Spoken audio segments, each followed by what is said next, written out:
Beacon 67 is where Beacon 23 Season 2 Episode 3 takes place.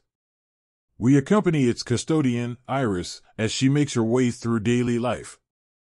The solitary existence that keepers are forced to lead on the remote towers has grave ramifications. Iris wants to be free, but B67 is ambitious, and Jiang, her personal AI, keeps reminding her to stay inside limits and follow the regulations. Things are getting out of control because she has been talking to another keeper from B174. Though Iris is torn, there is an innate inclination to develop feelings of attraction. The handbook says it's totally forbidden for her to satisfy her yearning for intimacy.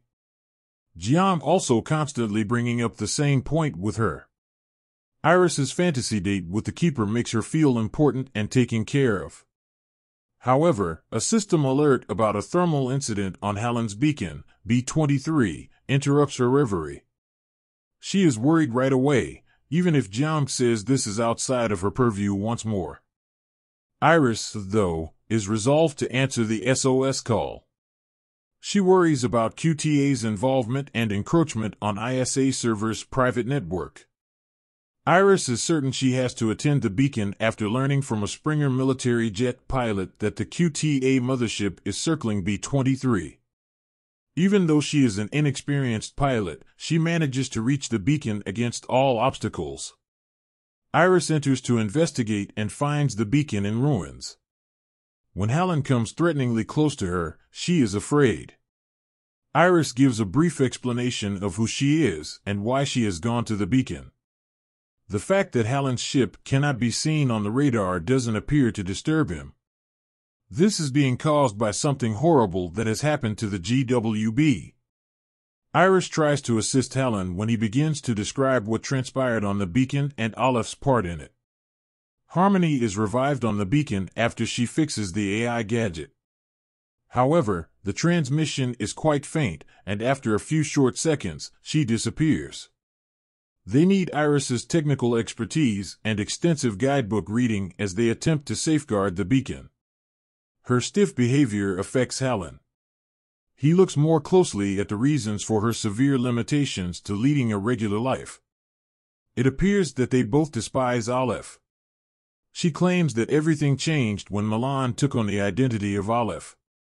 He erased the family's programming and is working tirelessly to expand his cosmic paternal dream by taking on the role of God.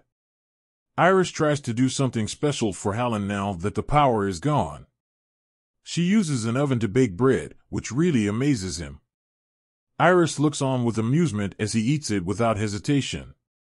The topic of talk turns increasingly serious. Hallen and Iris begin talking about the horrible struggles that a beacon keeper must endure. Important factors to take into account include their isolation, lack of close relationships, and limitations on their independence.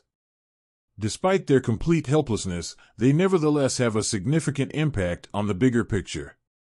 Iris runs to the window so she can see the beacon as soon as she reads B174's final message. But tragedy draws the optimism down because it doesn't seem like the beacon will land safely.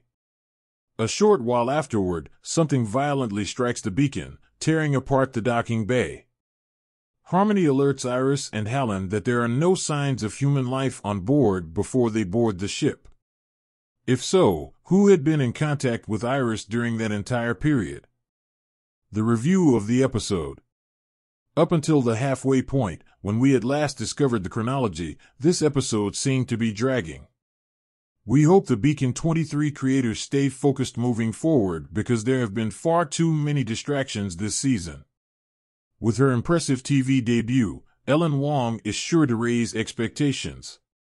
As the Beacon Keepers band together to defend their territory, it can take the plot in an entirely other way. I enjoy the complex ramifications of the Beacon Keeper's way of existence, which Season 1 just skimmed the surface of. This episode does a fantastic job of developing Hallen's character and the storyline. I was immediately reminded of Gene Hackman's performances in The Conversation by Iris's flute playing. Both of them have dramatic overtures and related themes. If this pattern continues, I believe Season 2 will be off to a great start.